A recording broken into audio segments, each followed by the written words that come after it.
سلام فتواتن كبرات تخاتاتلتي لومون كم تلمو دوز محارا ميديا حدشتن اواناون زنور زعاباتات حابيرنا خنكاتاتل نواخم حيزالكم مصيلخو كواتهم حد ድማ ጦርነቱ ከተጀመረ ህወሓት መቀሌ ሆኖ ጦርነትን መምራት እንደማይችል ጀነራሉ ተናግረዋል። አስመራ ሆኖ እንጂ መቀሌ ሆኖ ውጊያውን መምራት እንደማይችል አባላት ሰራዊት ትግራይ ቱና ተጀምሮሎ ካብ ኺናት ወጻኢ መንባሪ ከአልን ኢሉ ዝኣመን ሓይል ግን ዝሞተሉ ኺናት ይኾነ بحر كنافينا له ناي بحر ودب كنوننينا كنتقمينا يكون إنا كنب أي حساب تجراي تقومبيحو أي قصة عبيا وما وسيدو جريكان وسيدو من أمني بقى نحن زوجنا يوم زياتهم كالوتنا ونايل ما أنت مدبنا حاورنا خنكاتاتلينا قربنا ونايل ما أنت فيديونا مسكارنا قلنا نزل channel زحدش زخونكم سبسكرايب بمقار نايز channel زي بيتسب مخان تقوليكم نزل فيديو زخعة لايك بمقار جمروا صنايم كتتال أبي أحمد نيرترا أنت واقعهمني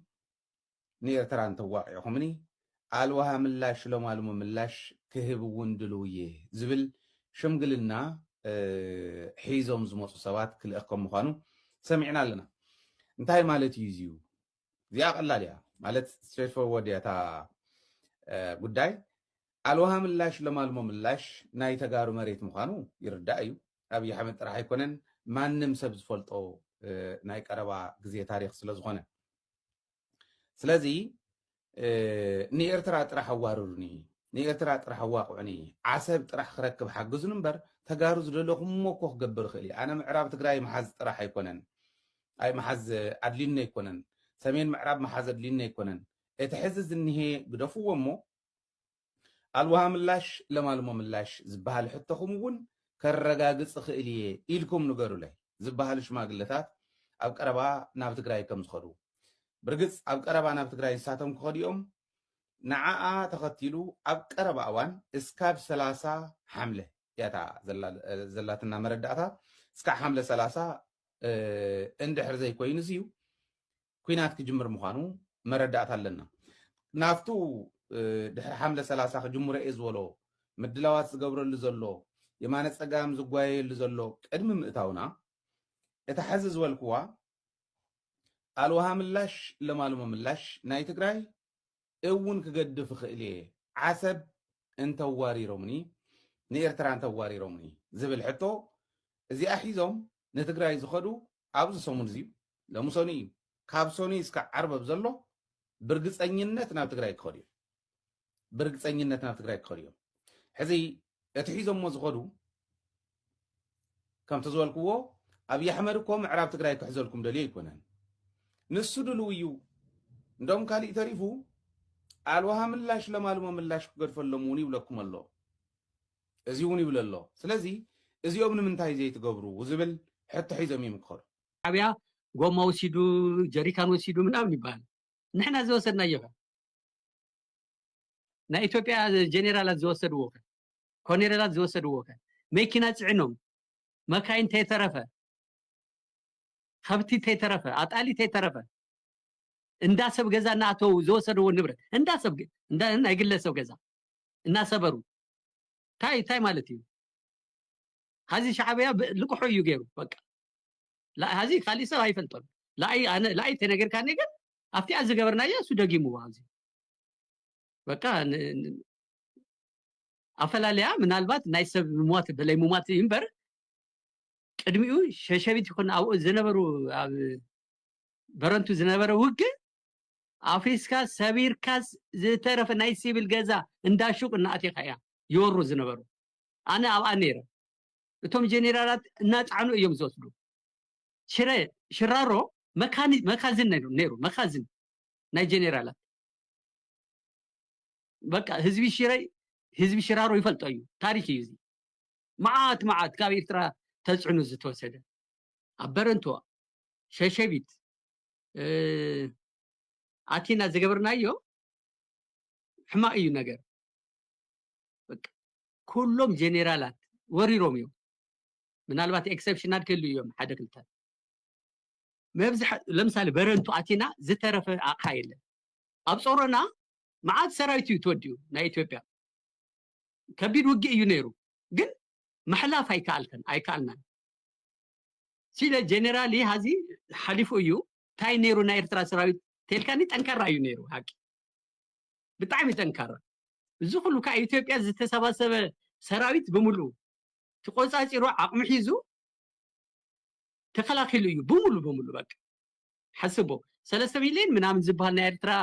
ህዝቢ 100 ሚሊዮን ዝብልዎ ናይ ኢትዮጵያ ህዝቢ ሓስቦ ተዋጊኦምስ ምንም ለውጢ ኣያምፁ ኣብ ጾሮና ምሕላፍ ኣይከኣልናን እስቲ መን እዩ ጾሮና ሓሊፍና ጎቦታት ወፂና ኣቲና ዝብል የለን ብሸሸቢት ይሕሽ ነይሩ ልትወሰነ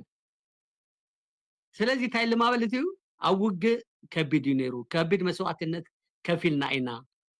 ናብ ባሕር ክንኣቱ ኢና ኢሎም ናይ ባሕር ወደብ ክንውንን ኢና ክንጥቀም ኢና ኣይኮነን ምጥቃምማ ኢንተርናሽናል ሕጊ ፍቑድ እዩ ክንውንን ኢና ኢሎም ኣብ ትግራይ ኩናት የለን መድሓኒት ተኸልኪሉ ነዳዲ ተኸልኪሉ ሸቐጥ ተኸልኪሉ ባጀት ተኸልኪሉ ሲቪል ሰርቫንት ብዘይ ደሞዝ እንታይ ንሲቪል ሰርቫንት ደሞዝ ክንከፍል ኣብ ምንታይ ዳር ከም ንኣቱ ንስኹም ትፈልጡ ኢኹም ትኾኑ እቲ ፀቕጢ እናበዝሐ እቲ መሓነቕቲ እናበዝሐ ይመጽ እዩ ንስኹም ካባይ ዝበለፀ ትፈልጡ ኢኹም ነጋዶ ኢኹም ሕልፍ ሓሊፉ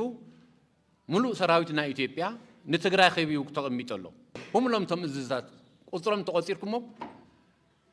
ናፍቲ ናይ ኣምሓራ ኩናት እኳ ዝሰድዎም ካብቶም እዝታት ውሽጢ ሓደ ኮር ክፍለ ጦራት እናዋፅኦም ዝሰድዎ እምበር እቶም እዝታት ከማ ኢሎም ረቢቦም ዙርያ ትግራይ ተቐሚጦም ኣለዉ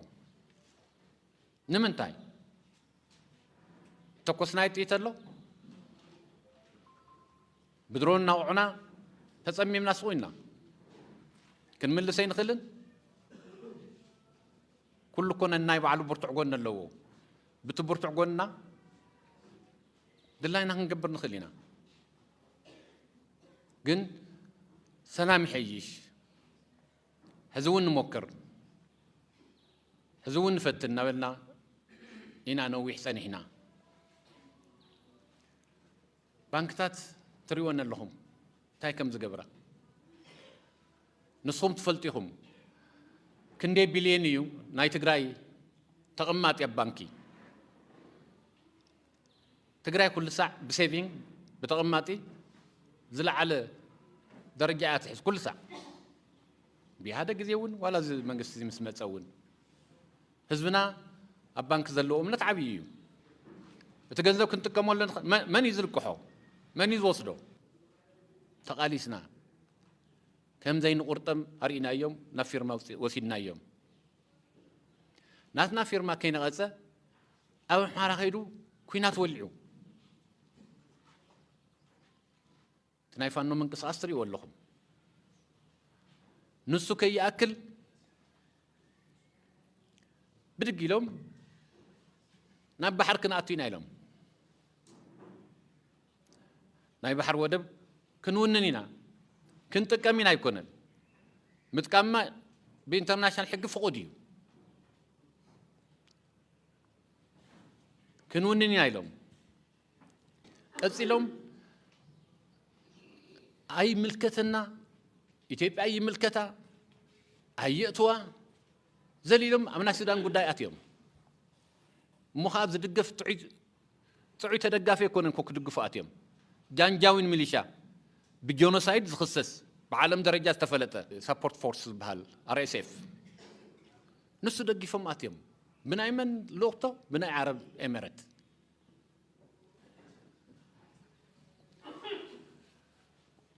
ናብ ሶማሊላንድ ተኸይዱ ናይ ሶማሊላንድ ደምፂኦም ኣፍልጦ ክበክየ ቆሪስኪ ካብቲ ባሕሪ ናይ ባሕር ዳርቻ ሃምኒ ተባሂላ ተስማሚዖም ሶማል ተላዒሎም ንኩሉ ተሓባቢሮም ብዲፕሎማሲስ ብግዝዑስ ብፀቕጡስ ኣንካራ ኸይዱ ብክሳዱ ተንጠልጢሉ ታወረቐት ቀዲድዋ እዚኣ ክትገብር ዶ ትፅሕ እንታይ እዩ ዝበሃል እዚ ዶ ክትጥሕና ትርህፃ ዝበሃል ዓይነት እዩ ናይ ወለድና ዘረባ ኢና ክንህብ ኣይሕሰብን ንምንታይ ፀኑና ካብ ታሪክ እውን ዝረአ ትግራይ ተጎንቢሑ ኣይግዛእን ኩናት ኣይንደልን ኢልና እወ ኩናት ኣይንደልን ኣነ እውን ኣይደልን ኣነ ቅድሚት ክስለፍ ኣይደልን ኩናት እንተመፂ እንታይ ንግበር ኢና ክንህብ ኣይሕሰብን መሰሉ ይሓትት እዩ ንምንታይ ኸዚ ኣብ ኣምሓራ እዩ ዝዋጋእ ዘሎ ኣብ ኦሮምያ ዝዋጋእ ኣሎ ምሉእ ናይ ኢትዮጵያ ሚድያ ምሉእ በዓል ስልጣን ናይ ብልጽግና ብዛዕባ ትግራይ ይዛረብ ትግራይ እኮ ክፊልና ኣለና ኣብ ገዛና ብዛዕባ ትግራይ ይዛረብ ንምንታይ ትግራይ እዩ ረዚስ ክገብር ዝኽእል ኢሎም ይኣምኑ እዮም ተወዲቡ ክንቀሳቐስን ስልጣንና ክዳፋእን ዝኽእል ትግራይ እዩ ኢሎም ስለ ዝኣምኑ እዩ እምበር ከፍ ኢልና ኮይና ዋላ ብድሮና ቋዕና ዋላ ቶም ሓራ መሬት ኢሉ ኣቕሚጥዎም ዘለዎ ኣሕዋትና ደቅናን እናሰደን እናተንኮሰ ምንም ኮ ይበላል ስለዚ ተፈላላይማ ምርኣይ ጽቡቕ እዩ ዕላማ ዘለዎ ሰብ እናተገላበጠ ክሓድር የብሉን ዋ ዕላማኦም ገዲፎም ኮ እዮም ኸዚ ህዝቢ ትግራይ ክውቃዕ ኣለዎ ኢሎም ዝሰብኩ ዘለዎ ኣብ ቴሌቪዥን ኮን ኣይሰምዕዎም እንዲኹም ዘለኹም ኣጸቢቅኩም እንደሰምዕዎም እንታይ ይብልኩም ከም ዘሎ ብክልተ ሰሙን ክውዳእ እዩ ተበቲኑ እዩ ብዙሕ ስራሕ ስለ ዝስራሕና ኢሉ ብዙሕ ስራሕ ስለ ዝስራሕና ሓደ ኣርሚ 13 15 ሽሕ ዝነበረ ኸዚ 2,000 3,000 ትሪፍናዮ ትግራዋይ ከምዚ እንተኾይኑ እዚኦም ናትና እዮም ዝበሃሉ ኣይኮኑን ሓው ዝበሃል ነገር ኣይኮነን ከምኡ ኣይኮነን ዘገልግሉ ዘለዉ ናይ ብልጽግና መንግስቲ እዩ ኢልካ እዩ ክድምደም ዘለዎ ዝብል እዩ ንመኸተ ዝጎድእ ነገር ክስተኻኸል ኣለዎ ዝብል ትኽክል እዩ ዘቐመጥካዮ ነገር ስለዚ ንሱ ከም እታወት ተወሰድክዎ ጽቡቕ እዩ ክኸውን መዋፅእና እንታይ እዩ ዋ ኩናት ኣይንደልን ኢልና እወ ኩናት ኣይንደልን ኣነ እውን ኣይደልን ኣነ ቅድሚት ክስለፍ ኣይደልን ኩናት እንተ መፂእ እንታይ ንግበር እዚኣ ክትምለስ ዘለዋ እኮ ሓሲቡ ዘይተጠንቀቐ ሰብ እኮ ዳሕራይ ይዋረድ ኮ እዩ ኢና ክንብ ኣይሕሰብን ስለዚ እቲ ሓድነትና እንተጠናኺርናዮ ንምክልኻል እውን ይጠቅም ዲተር ንምግባር ኣብኡ ከሎ ኩናት ንኽተርፍ እውን ይጠቅም እዩ ብዓብዩ ግን ከምቲ ሕዚ ዝፍክርዎ ዘለዎ እንተ መፅኦም ግን ክንከላኸል እውን ይግባእ ነፍስና ክነድሕን ኣለና ሃለዋት ሰርቫይቫል ይበሃል ዝኾነ ህዝቢ ንሃለዋት ይቃለስ እዩ ዝኾነ ህዝቢ ኣብ ዓለም ብታሪክ ንህልውና ዘይቃለስ ህዝቢ የለን ንህልውና ምቅላስ ዘይከኣለ ህዝቢ ይውዳእ ናዚ ጀርመኒ ኣይሁድ ስለተበታተኑ እኮ እንታይ ገይርዎም ከምዚ ጥበስ ስጋ እኮ ናብ መኻዚኖ መርዚ ዘለዎ መኻዚኖ ዘንዝሕሉ እናወሰደ እኮ ተጢቕዎም ወዲዎም 6 ሚልዮን ኣይሁድ በሪሱ እቶም ዝተረፉ ኸ ኣብ እስራኤል ኮይኖም እንታይ ይብሉ ኣለዉ ነቨር ኤገይን ኣይትድገምን ነቨር ኤገይን ኣይድገምን ኢሎም ኣይድገምን ካልኣይ መዓልቲ ከመባጊዕ ተኣኪብና ናብ እቶን ተኣኪብና ኣቲና ክንቃፀል ኣይንገብራን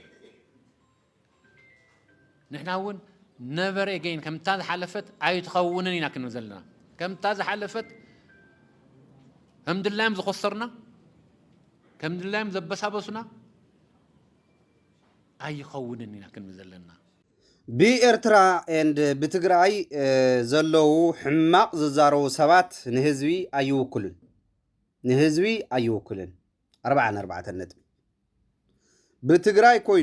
ብትግራዋይ ኮይኑ ሕማቕ ዝዛረብ ስለ ህዝቢ ኤርትራ ሕማቕ ዝዛረብ ተኮይኑ ንህተጋሩ ኣይውክልን ንህዝቢ ትግራይ ኣይውክልን ዓርሱ ወኪሉ እዩ ዝዛረብ ከምዚ ዓይነት ፀርፊ ብሕማቕ ይኹን ንህዝቢ ልዒሉ ኣብ ህዝቢ ጽልኢት ክሕድር ዝዛረብ ዝኾነ ይኹን ትግራዋይ እንተሃልዩ ብሕጊ ሕተትዎ ናትና ኣይኮነን ዓርሱ ወኪሉ ዝዛረብ ዝሕትት ነገር ተሃልዩ ሕተትዎ ኣይምልከተና ኣውዚ ካሊእ እውን ንህዝቢ ኤርትራ ዘይትወክል ኤርትራዊ የልካ ብሽም ኤርትራዊ መፂኻ ጽልእ ናይ ትግራይ ትሰብኽ ንህዝቢ ትግራይ ትጸርፍ ነዶ ትግራይ ትጸርፍ ንትግራዋይ ትጻረፍ ዝኾነትኩን ኤርትራዊ እንተሃሊኻ ስቕ ኢልካ ጋሃተፍተፍ መባል ትርጉም የብሉን ኣይትጋሃተፍ ንስኻን ህዝቢ ኤርትራ ይትውክልን ኢኻ ምክንያቱ ብኣኻ ተላዓይሎም እውን ካልኦት ተጋሩ ፃረፉ ተሃልዮም ፅልእ ስለ ትሰብኽ ዘለኻ እየ ዝነግረካ ዘለኹ ንሕና እውን ተጋሩ ክንጥንቀቐሉ ዝግበአና ሓደ ኤርትራዊ መፂኡ ሕማቕ ተዛሪቡ ኢልና ንሕና እውን ሕማቕ ክንዛረብ የብልናን ብሕግን ክንከይድ ኣለና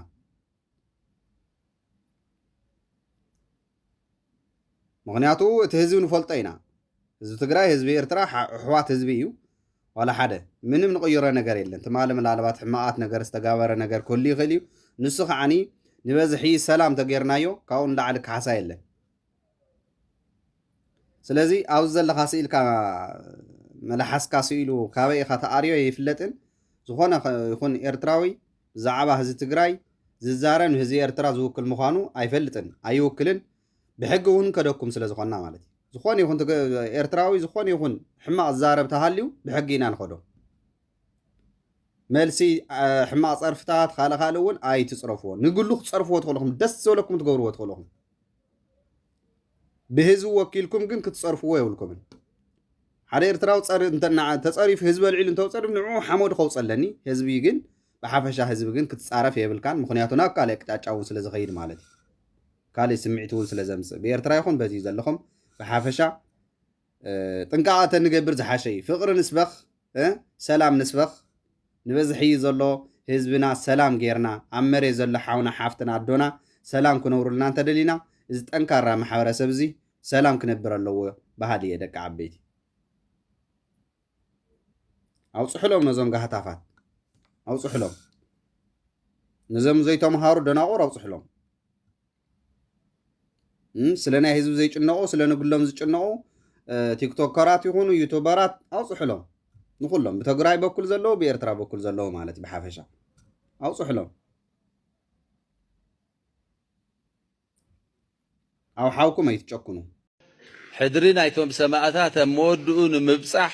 ከም ወታደር ከም ተጋዳላይ ኣብ ዘየቋርፅ ስልጠና እዩ ክኣቱ ዘሎ ኣባላት ሰራዊት ትግራይ ኩናት ተጀሚሩ ኣሎ ብመንግስትናን ብውድብናን ብሰራዊትናን ኣባላት ዓርሚ 22 ዘለኹም ኣለኹም ኣብ ኣየር ድሕሪ ምውዓል ኩልኻ ግዜ ከይሓለፈ ክተት ፃውዒት ክሕልፍ ይደሊ ኩሉ ትግራዋይ ኣብ ዝሃለወ ይሃሉ ሎሚ ሓንቲ ቋንቋ እዩ ዝዛረብ ዘሎ መላእ ሓይሊ ናይ ሰራዊት ኢትዮጵያ ናይ ብልፅግና ሓይሊ ካብ ኩሉ ከባቢታት እንዳለቐቐ ናብ ዶባት ትግራይ እዩ ተፀጊዑ ዘሎ መወዳእቱ ሕዚ እውን እንታይ እዩ ዘሎ ዘይመላእኽዎ ፅንተት ክፍፅም የብል ኣሎ ፖለቲካዊ ቃልሲ ብልሒ ጫፍ ዝኾንኩም ሰራዊት ከምቲ ኩሉ ዝምስክሮ ሕዚ ፈታውን ፀላእን ኣብ ዱልዱል ቁመና ተልእኹ ንምፍፃም ኣብ ጉቡእ ቁመና ከም ዘሎ ፈታውን ፀላእን ዝምስክሮ ሓቂ እዩ ጀጋኑ ኣርሚ 22 ናታትኩም ስልጠና ውፅኢት ናታትኩም ምድላው ውፅኢት እውን ከም ተብቲ ጭሩሕ ካብ ኩናት ወፃኢ ምንባር ይከኣልን ኢሉ ዝኣምን ሓይሊ ግን ዝሞተሉ ኩናት ኣይኮነን ወይ ናይ ቀረባ ቤተሰባታቶም ስድራታቶም ዝሞትሉ ኩናት ኣይኮነን ኣዴታት ደቀን 4-5 ደቀን ዘሰውኣ ዝቀረዩ ቆልዑት ከይተረፈ ካብ ዋጓ እናተመንጠሉ ደቂ 16-17 ዓመት ድርብርብ ገበን እውን ዝፍፀመሉ ኩነታት እዩ ዘሎ ስለዚ ትግራይ ገበን ኣብ ልዕሊ ገበን ዝፈፀመ ሻዕብያ መፃወቲ ክትኮን ዝገበረ ሕዝውን ደቅና እናገፈፈ ፈቆዶ ካምፕታት ሳሕል ፈቆዶ ካምፕታት ሱዳን እናደርበየ ዝርከብ ሓይሊ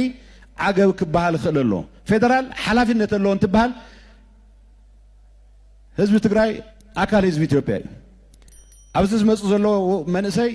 ስደተኛ ይኮነ ናብ ዓዱ ስለ ዝመፅ ዘሎ ግን ተፈናቐል እዩ ንዓበይቲ ማሕበራዊ ሽግራት ይሳጣሕ ኣሎ ንዓበይቲ ናይ ናብራ ሽግራት ይሳጣሕ ኣሎ ናይ ዓበይቲ ናይ ፀጥታ ሽግራት ይፈታሕ ኣሎ ተወዲብና እዚ ጉዳይ እዚ ክፍታሕ ፌደራል መንግስቲ እውን እኹል ቆላሕታ ሂቡ እዚ ጉዳይ እዚ እኹል ትኩረት ሂቡ መንእሰይ ትግራይ ናብ ዓዱ ክሳብ ዝምለስ ናብ መረበቱ ክሳብ ዝምለስ ከማንም ዜጋ ተኸዊሩ ዝነበረሉ ኩነታት ምፍጣር ክሰርሕ ክኽእል ኣሎ ጀነራሉ ስለ ጦርነቱ ምን አሉ? ጦርነቱ ከተጀመረ ህወሓት መቀሌ ሆኖ ጦርነትን መምራት እንደማይችል ጀነራሉ ተናግረዋል። ህወሓት ውጊያውን ከጀመረ ውጊያውን የሚመራው አስመራ ሆኖ እንጂ መቀሌ ሆኖ ውጊያውን መምራት እንደማይችል አረጋግጣለሁ ሲሉ በኬንያ የኢትዮጵያ አምባሳደር የሆኑ ጀነራል ባጫ ደበሌ ተናግረዋል። ታዲያ በትግራይ ያለው የሰላም ሁኔታ አስጊ ደረጃ ላይ መድረሱን በርካቶች እየገለጹ ይገኛል። በዚህ ሰዓት አባላት ሰራዊት ትግራይ ትኩና ተጀሚሮሎ بمنجستنان بودبنان بسراويتنان أولاد عرم إسران كلتن وزل لهم اللي هم أو أي الرحرم وعال كل خاق زي خي حلفة كتت سراويت كحلف يدلي نقول له أول سراويت تجراين بتليكعة أولاد عرم إسران كلتن كتت والله لهم